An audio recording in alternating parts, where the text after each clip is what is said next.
The village sent the cursed widow to die in the Dragon King's fortress. By dawn, his most dangerous dragon was tearing down its tower to find her. Elara stood in the village square at dawn, dressed in the black mourning clothes she had worn since her husband's death. The elders had gathered to pass judgment. No one stepped forward to speak for her. "Your husband died guarding a curse," one elder said, his voice carrying across the square. "Now we return the curse to the throne it belongs to."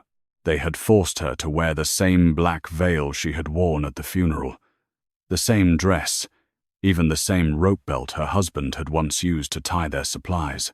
It was their way of making sure the Dragon King understood exactly what kind of woman they were sending. 2 guards from the fortress bound her wrists and lifted her onto a horse without ceremony. The village watched in silence as she was led away. No one said goodbye.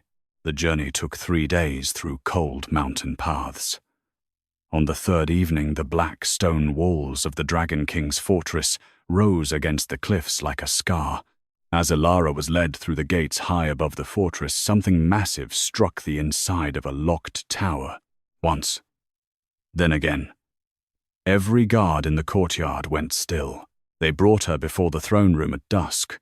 Dragon King Draven sat upon a throne of obsidian and bone, tall and broad-shouldered with cold golden eyes, and a long scar running across his left cheek. Lord Meryn Voss, his advisor, stood at his side. The advisor stepped forward. "The village claims she is cursed, Your Majesty. They sent her here as punishment." Draven's golden eyes moved to Elara. She stood quietly in her mourning black head, slightly bowed but not broken. When she lifted her bound hands, the scar across Draven's cheek tightened as if an old burn beneath the skin had suddenly remembered pain. He studied her for a long moment before speaking. "Take her to the lower cells," he ordered. "We will decide her fate at dawn." The guards led her down into the cold stone depths of the fortress. They placed her in a narrow cell with iron bars and left without a word. The stones were colder than winter earth. Somewhere above metal groaned once as though something immense had shifted in its chains. Elara sat on the floor, pulled her knees to her chest, and closed her eyes. Above her in the highest tower, Vathar opened its burned eye. The chains around the dragon's neck pulled tight. Then the beast lowered its ruined face toward the stone floor and breathed one word into the dark. Ashbond. The lower cells were colder than Elara expected. She sat with her back against the damp stone wall, knees drawn up. The black mourning dress clung to her skin, and the veil the village had forced her to wear felt heavy against her hair. She reached up and slowly pulled the veil free. For a moment, she stared at it. Then she wrapped it tightly around her wounded wrist instead. If they wanted a cursed widow, they would have to look at her face. High above in the highest tower, Vathar dragged one claw across the stone. Sparks scattered in the dark. The smoke curled into a word the dragon had not spoken in years. Ashbond. The chains around its neck groaned as the beast pulled once more. In the throne room, Dragon King Draven remained seated long after Lord Meryn Voss had left. The fire in the hearth had burned low. He touched the scar on his cheek again. The skin there still felt warm. He had seen many women sent to him over the years. Most had broken quickly. This one had not. Draven rose from the throne. In the corridor outside the throne room, Meryn Voss handed a black-sealed order to a lower guard. "Move the widow before the king reaches her," he said quietly. "Do it tonight." The guard bowed and hurried away. Footsteps echoed down the lower stair. Elara lifted her head. The lock on her cell turned. Elara stood slowly, the black veil still wrapped around her wrist. Draven's eyes dropped to it for half a second before returning to her face. Dragon King Draven stood beyond the bars, his scar burning faintly in the torchlight. "Tell me what your husband died protecting." Far above them, another guard started down the stairs with Meryn's black-sealed order. Draven stood on the other side of the iron bars, his golden eyes fixed on Elara. The torchlight cast sharp shadows across his face, making the scar on his cheek look darker. Elara did not step back. She met his gaze without flinching, the black veil still wrapped tightly around her wrist. For a long moment, neither of them spoke. Then Draven asked again, his voice lower this time. "Tell me what your husband died protecting." Elara's fingers tightened around the veil on her wrist. "He never told me," she answered honestly. "He only said that if they ever came for me, I should run. He died before he could explain why." Draven studied her face. He had expected lies or tears. Instead, she gave him the truth without hesitation. Footsteps echoed from the stairs above. Elara's eyes flicked upward for a brief second before returning to the king. Draven noticed. He turned his head slightly toward the stairwell, listening. The footsteps were quick, urgent. Someone was coming down fast. Without another word, Draven pulled out a key and unlocked the cell door. The iron groaned as it swung open. "Come with me," he said. Elara looked toward the stairwell. The footsteps were getting closer. Then she stepped out of the cell on her own. Draven guided her into a narrow side passage and shut the iron door behind them. Behind them, the guard carrying Merrin's black-sealed order reached the empty cell. He stopped when he saw the door already open and the prisoner gone. His face paled. High above, in the highest tower, Vathar suddenly roared. The sound was so loud it shook dust from the ceiling of the lower cells. The dragon was no longer just restless. It was angry. Elara glanced upward as they moved through the dark corridor. "The dragon," she said quietly. "It's reacting to me." Draven did not slow down. "It has not reacted to anyone like this in years," he replied. "Not since its face was burned in battle. Whatever your husband was hiding, my dragon seems to remember it." They reached a small hidden room at the end of the passage. Draven closed the heavy door behind them and turned to face her. "The man who gave that order to move you is my advisor, Lord Merron Voss," he said. "He wants you gone before I can ask too many questions. That tells me you are more dangerous to him than you are to me." Elara looked at the king. For the first time, she saw something other than cold judgment in his eyes. There was curiosity, and something darker, suspicion toward his own advisor. She took a slow breath. "My husband was not a warrior," she said. "He was a scribe who worked for the old dragon temples. One night he came home with blood on his hands and told me we had to leave. He said there were people in the court who would kill me if they knew what I was." Draven's eyes narrowed. "What did your husband think you were?" Elara looked down at the black veil wrapped around her wrist. "I don't know," she answered. "But the dragon in your tower seems to think I belong to something called an ash bond." The moment she said the word, Draven's scar burned sharply. He pressed his fingers against it, his jaw tightening. "That word was forbidden before I took the throne," he said quietly. "My father killed men for speaking it." Elara's fingers tightened around the black veil on her wrist. "Then your father buried more than a word."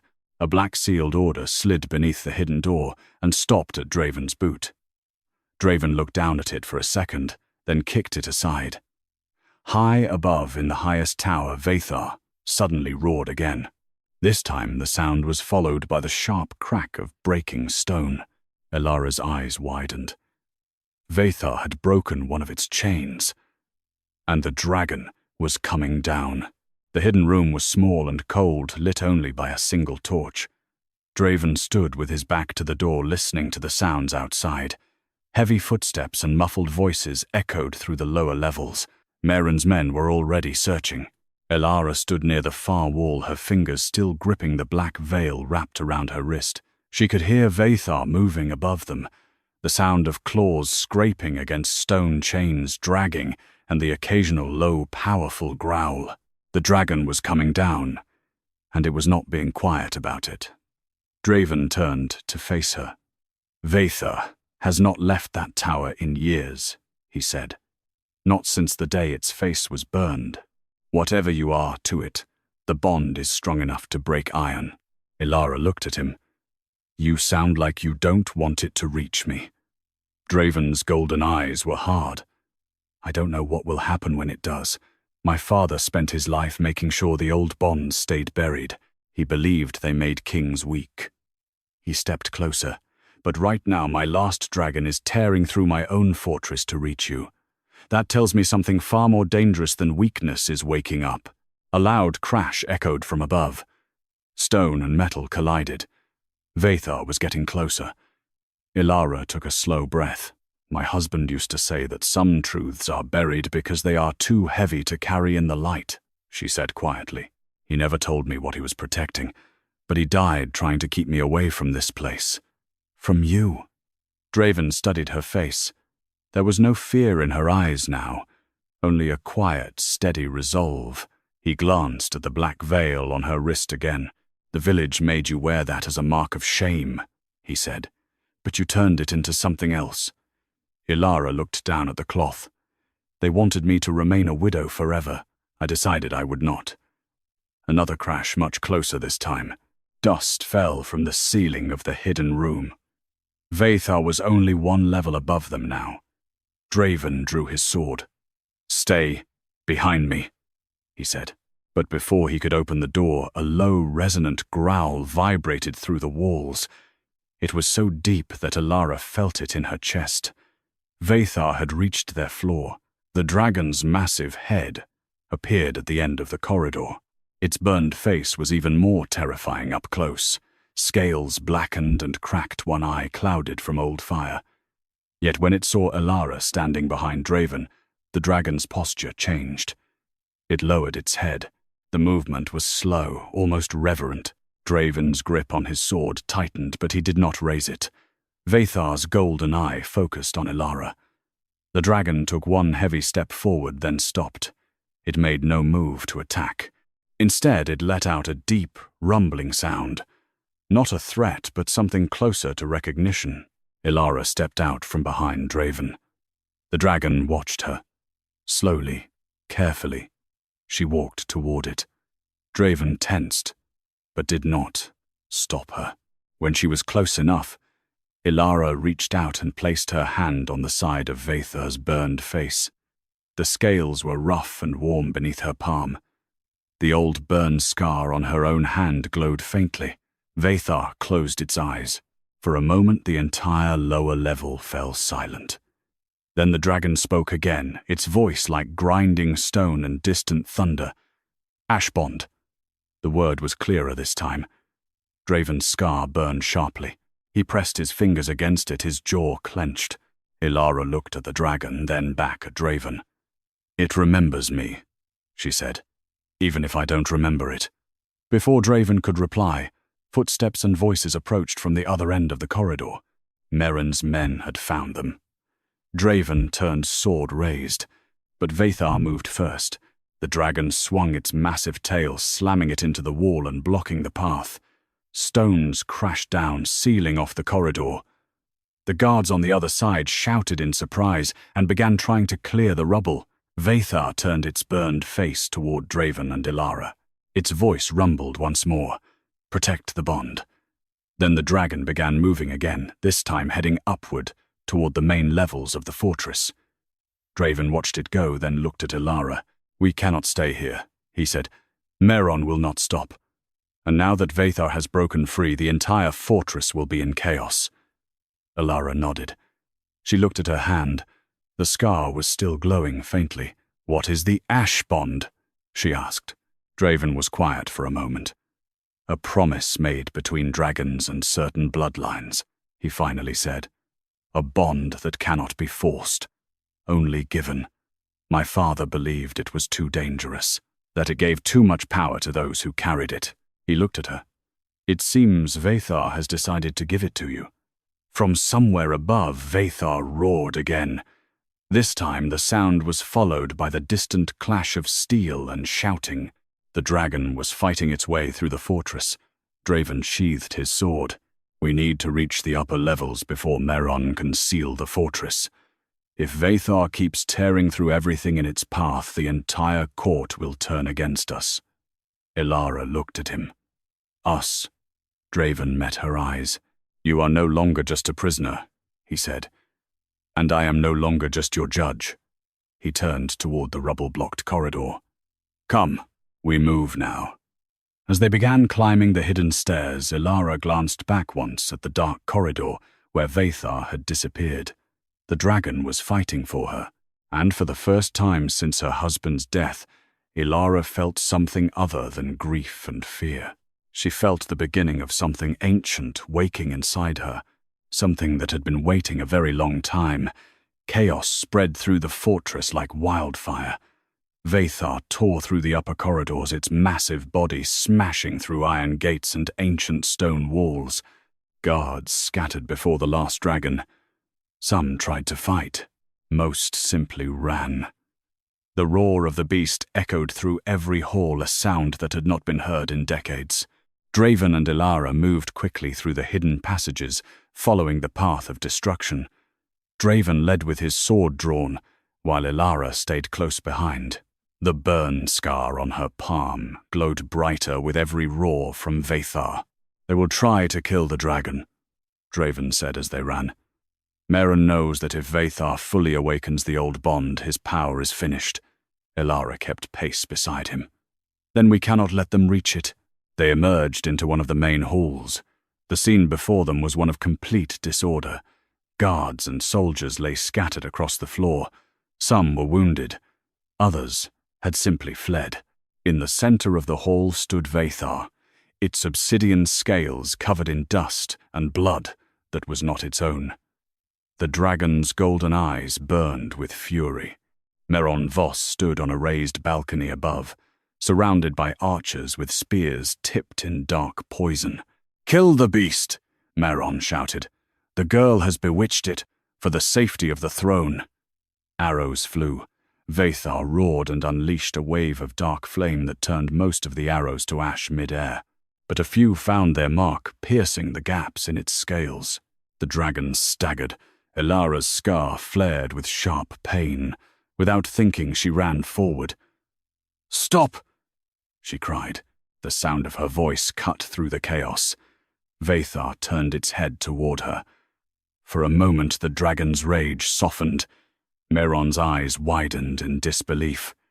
"Shoot her," he ordered. "Shoot the girl." Draven moved faster than anyone expected. He surged forward and pulled Elara behind him, his sword deflecting 2 arrows aimed at her. Vathar roared again and slammed its tail into the balcony, cracking the stone and forcing Merron and his archers to retreat. Draven looked at Elara, breathing hard. "You can calm it," he said. "The bond is there. Use it." Elara looked at Vathar. The dragon was bleeding from several wounds, its golden eyes wild with pain and fury. She stepped forward slowly, her hand raised. Vathar lowered its massive head. She placed her glowing palm against the dragon's burned face. The scar on her hand burned brighter. A soft, golden light spread across Vathar's scales, soothing the worst of the wounds. The dragon let out a deep, trembling breath. Merron watched from the broken balcony, his face twisted with rage and fear. "This is not over," he hissed. "The old blood will die with her." He disappeared into the upper levels with his remaining men. Draven lowered his sword and looked at Elara and Vathar. The sight of the last dragon calmly accepting the touch of the woman he had once condemned shook something deep inside him. "You are no curse," he said quietly to Elara. "You are something this kingdom has tried to forget." Elara kept her hand on Vathar's face. The dragon's breathing had steadied. "I don't want to destroy anything," she said. "I only want the truth, and I want to stop running." Draven stepped closer. For the first time, he reached out and placed his hand beside hers on Vathar's scales. The 3 of them, king, woman, and dragon, stood connected under the golden light. But the moment was broken by the sound of alarm bells ringing throughout the fortress. Merron had reached the upper levels. He was rallying the entire royal guard. Draven's expression hardened. "They will come for all of us now," he said. "If we stay here, they will trap us. We need to reach the High Temple. The old records there may hold the full truth about the Ash Bond." Vathar lifted its head and roared once more, this time not in rage, but as a call. The dragon spread its wings. It was ready to carry them. Elara looked at Draven. "Are you sure you want this?" she asked. "If you choose me, you may lose your throne." Draven met her eyes without hesitation. I have already lost too much by choosing fear, he said. I will not lose you the same way. He climbed onto Vaethar's back and reached down for her hand. Elara took it. As Vaethar launched into the night sky with both of them on its back, the fortress below erupted into chaos. Mehron stood on the highest balcony, watching the dragon fly away with the king and the widow. His face was pale with fury. Then we end it at the temple, he whispered. The final battle for the ash bond had begun. Vaethar cut through the night sky like a shadow given wings. Elara clung to the dragon's neck, the wind whipping her dark hair across her face. Draven sat behind her, one arm wrapped firmly around her waist to keep her steady. The dragon's obsidian scales were warm beneath them, and the steady rhythm of its wings created a strange, almost peaceful sound against the rushing wind. Below them, the fortress grew smaller. Torchlights moved frantically across the walls as Mehron's men tried to organize. Alarm bells continued to ring. Draven leaned closer so Elara could hear him over the wind. The High Temple is on the mountain peak, he said. It holds the oldest records about the ash bond. If we can reach it before Mehron, we may find the full truth. Elara nodded, but her eyes were fixed on the horizon. The burn scar on her palm continued to glow faintly, pulsing in time with Vaethar's heartbeat. The dragon flew with purpose. Every so often it would glance back at them, golden eyes soft with something ancient and protective. After a long silence, Draven spoke again. I have spent my life believing that fear was the only way to control dragons, he said. My father taught me that compassion made kings weak, that the old bonds were dangerous. He looked at the scar on his own cheek. Tonight, I watched my last dragon break its chains for you, and I felt my own scar burn when you spoke the word ash bond. Elara turned her head slightly. What does it mean? She asked. Draven was quiet for a moment. It is an ancient promise, he said. A bond between certain bloodlines and dragons. Not of master and servant, but of equal hearts. My father destroyed every record of it because he believed it gave too much power to those who carried the blood. He feared it would make kings answerable to something greater than the throne. Elara looked down at her glowing palm. My husband died trying to keep me away from this, she said. He must have known. Vaethar rumbled softly as if agreeing. The dragon began its descent toward the peak of the highest mountain. The ruins of the old temple came into view, ancient stone pillars covered in moss and carved with images of dragons and humans standing side by side. Vaethar landed gently in the center of the ruined courtyard. Draven helped Elara down, then slid off the dragon's back. The temple was silent, but the air felt heavy with old power. They moved inside the main chamber. Moonlight streamed through the broken roof, illuminating faded murals on the walls. One mural showed a woman with a glowing palm standing beside a wounded dragon. The image looked strikingly like Elara and Vaethar. Draven stopped in front of it. This is what they tried to erase, he said. Elara reached out and touched the mural. Her scar flared brightly. The stone beneath her fingers warmed and faint golden light spread across the wall, revealing more hidden images and words. Vaethar lowered its head beside her, watching. Draven stepped closer to Elara. I was wrong about you, he said quietly. I was wrong about many things. Elara looked up at him. For the first time, the distance between them felt smaller. Before either of them could speak again, Vaethar suddenly lifted its head and roared in warning. From the shadows of the temple ruins, armed figures emerged. Mehron Voss stood at their head holding a dark crystal that pulsed with blue light. You should have stayed in the cage, widow, Mehron said coldly. Now I will finish what the village started. He raised the crystal. Blue flames erupted across the temple floor, forming a barrier that trapped Draven, Elara, and Vaethar in the center. Mehron smiled. The ash bond dies tonight. Blue flames rose like living walls around them, cutting off every exit. The temperature in the ancient temple dropped sharply as Mehron Voss stepped forward, the dark crystal pulsing in his hand. Draven drew his sword, its blade catching the moonlight. Mehron, he said, voice low and dangerous. You have gone too far. Meron laughed softly, though his eyes were cold. I have only done what you were too weak to do, my king. This woman carries the old blood. If she awakens it fully, the dragons will no longer fear us. They will answer to her. Your throne, our power, will mean nothing. He raised the crystal higher. The blue flames grew taller, pressing inward. Vathar roared and slammed its massive body against the barrier.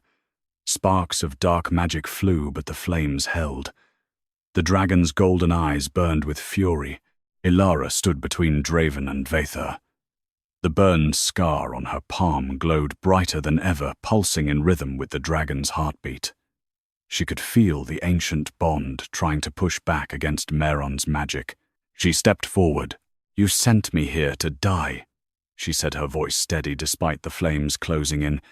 You burned every record of who I am. You poisoned my name in my own village. Why are you so afraid of me? Meron's smile twisted. Because I saw what you are capable of when you were only a child. You saved that dragon when we tried to put it down.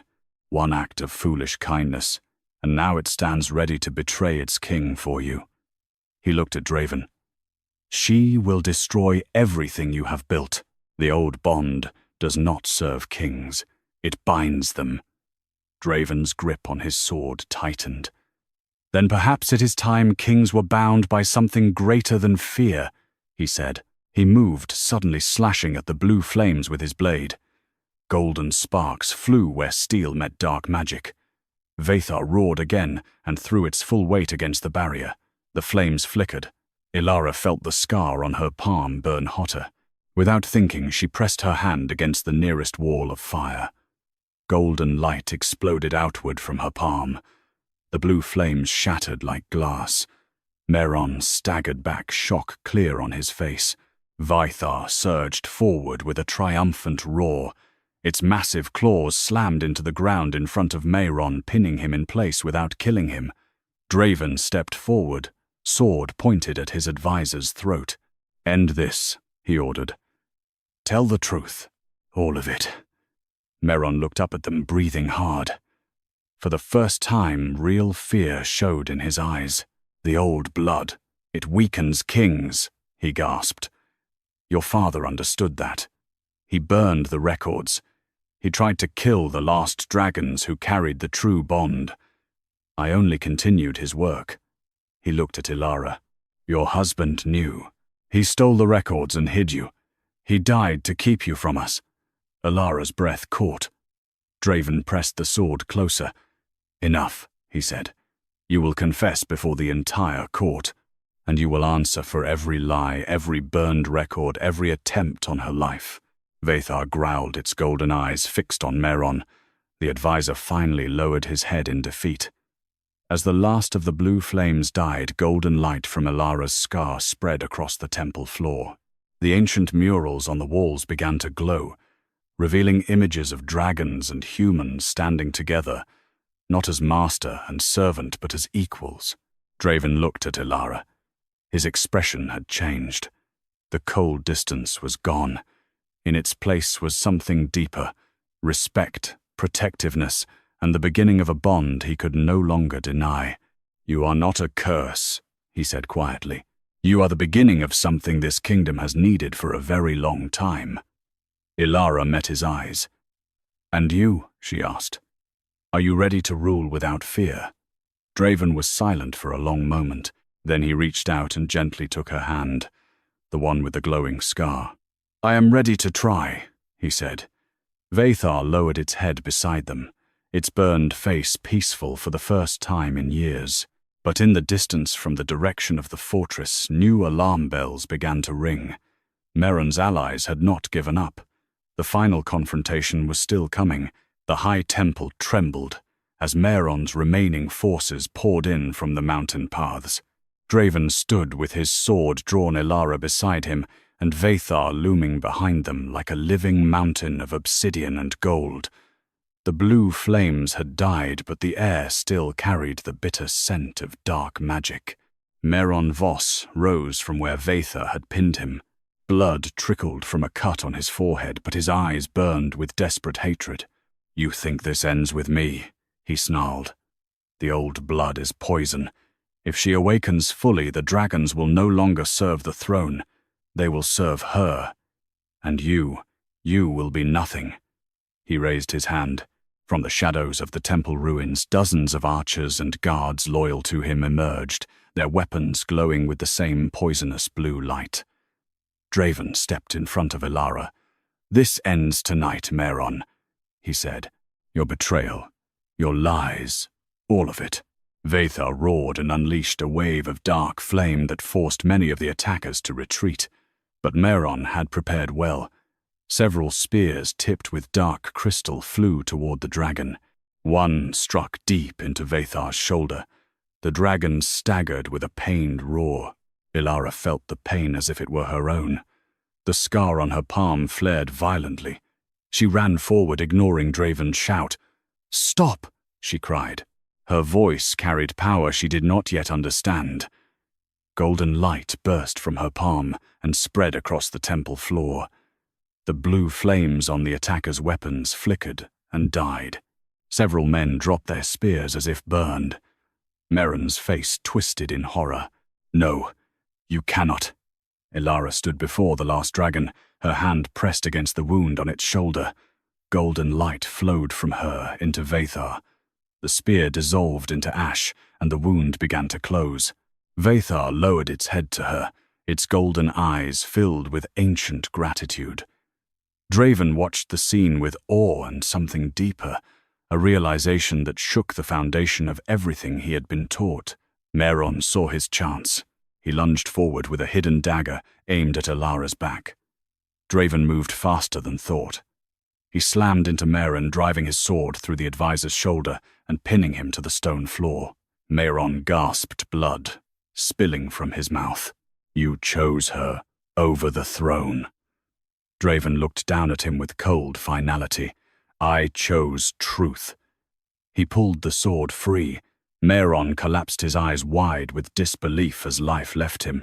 The remaining attackers, seeing their leader fall and the dragon healed by the woman they had come to kill, threw down their weapons and fled. Silence returned to the temple. Draven turned to Elara. She stood with her hands still on Vathar's scales, breathing hard. Golden light slowly faded from her palm. He walked to her and gently took her face in his hands. "You are not a curse," he said, voice rough with emotion. "You are the salvation this kingdom has tried to destroy for generations." Elara looked up at him, tears finally slipping down her cheeks. Not from fear, but from release. "I never wanted to be a queen," she whispered. "I only wanted to stop being afraid." Draven rested his forehead against hers. "You will never be afraid again. Not while I draw breath. Not while Vathar flies." The dragon rumbled softly, lowering its head so both of them could touch it. In that moment, the ash bond fully awakened. Golden and dark light merged between the three of them, king, queen, and dragon, sealing an ancient promise long denied. But as the light faded, a new sound echoed from the direction of the fortress. Hundreds of horns blared in the distance. The royal army was marching toward the temple. Meron had sent word before his death. The final test of the Dragon King's choice had begun. The horns of the royal army echoed across the mountain like a death knell. Draven stood at the entrance of the ruined temple, sword still in hand, blood on the blade. Elara remained beside him, the golden light from her scar slowly fading. Verith loomed behind them both, its massive body tense, golden eyes fixed on the approaching army. Hundreds of soldiers marched up the mountain path, their armor gleaming under the moonlight. At their head rode Lord Meron's second-in-command, carrying the black banner of the dragon throne, but twisted with Meron's own seal. Draven's jaw tightened. "They come under false orders," he said. Meron prepared for his own death. Elara looked at the advancing army then, at the king beside her. "You still have time to turn back," she said quietly. "Tell them I bewitched you. Blame the dragon. Save your throne." Draven turned to her. His golden eyes held no hesitation. "I have spent my life ruling through fear," he said.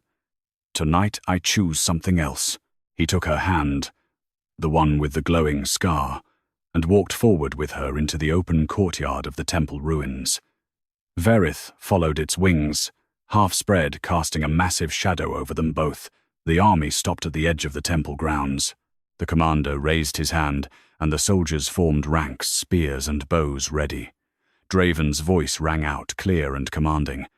"I am your king. Lower your weapons."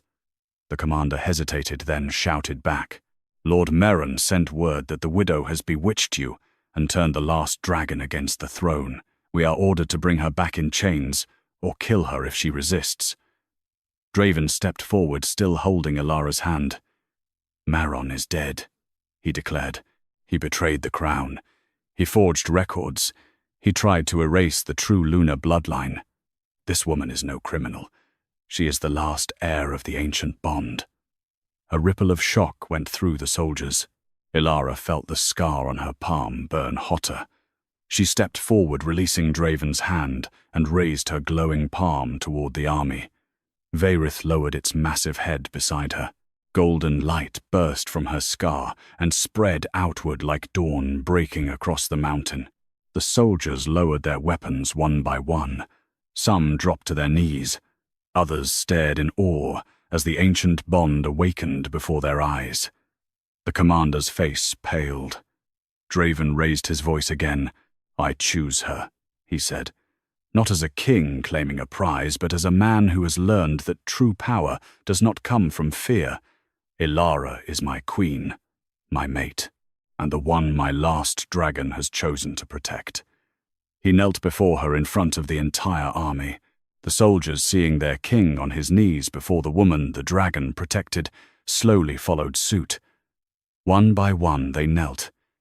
Elara looked down at Draven, tears in her eyes. "Rise, my king," she said softly. "We will rule together." Draven stood and pulled her into his arms. They kissed under the moonlight as golden and dark light merged around them.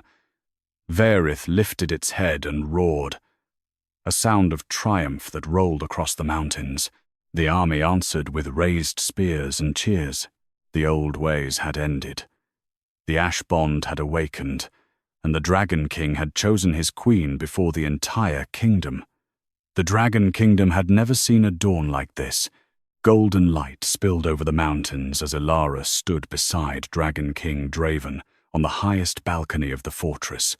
The royal army had returned with them, no longer marching under false orders but as witnesses to a new beginning. Verith rested on the cliffs below, its massive obsidian body bathed in morning light, the last dragon finally at peace. Draven wore no heavy crown today, only a simple circlet of black iron and gold. He looked at Elara with open, unguarded eyes. The cold ruler who had once condemned her now stood as a man who had chosen her above everything. Before the assembled court and army in the grand courtyard below, Draven took her hand and spoke so all could hear. "I once ordered the death of an innocent woman because I trusted fear and lies," he said, his voice carrying across the fortress. "Today I stand before you to correct that wrong. Elara is no thief. She is no curse. She is the last of the true lunar bloodline, the one my dragon chose. The one who reminded us that dragons do not serve through terror but through trust." He turned to her fully and knelt. "Elara, I ask you not as a king claiming a prize, but as a man who does not deserve your forgiveness. Will you stand with me as my queen, as my mate, as the heart this kingdom has needed for far too long?" Elara looked down at the man who had once condemned her to die. She saw the weight of his regret, the strength of his choice, and the quiet hope in his golden eyes. She placed her hand on his shoulder, the burn scar on her palm glowing softly. "I will," she said, her voice clear and steady. "I choose you, Draven. Not because of bloodlines or dragons or thrones. I choose the man who learned to listen when his last dragon spoke.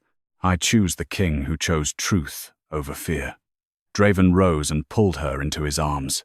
He kissed her deeply in front of the entire kingdom, a kiss filled with years of missed time, hard-earned redemption, and the beginning of something real and deep. Golden light from the ash bond and soft silver light from the true lunar bloodline merged and exploded outward, bathing the fortress and the mountains in warmth and hope. Veyrith lifted its massive head and roared, a sound of triumph that rolled across the peaks. Other dragons answered from the distant mountains, their voices joining in a chorus that shook the sky. In the months that followed, the kingdom changed. The old laws of fear were rewritten. Dragons began returning, drawn by the restored bond of trust and compassion. Elara became queen, bringing healing knowledge from the lower city and combining it with the ancient ways of the true Luna. Veyrith remained, her constant companion often seen flying above the palace with her on its back. One quiet spring evening, Elara and Draven stood together on the highest balcony overlooking the blooming kingdom. Veyrith rested nearby, content and strong. Draven wrapped his arms around her from behind his hand, resting gently over her slightly rounded belly. "Our child will never know chains," he murmured against her hair. "They will grow up knowing that true strength lies not in domination, but in protection and trust." Elara smiled and leaned back against him. "And they will know that even those the world calls cursed can save a kingdom," she whispered. "And that a dragon's heart can remember a kindness from a child." Veyrith let out a soft, contented rumble. The last dragon had found its purpose again. The Dragon King had found his queen, and the kingdom had finally learned to value what it had once tried to destroy. In the heart of the dragon throne, a strong, steady flame burned bright, one that would never be allowed to die again.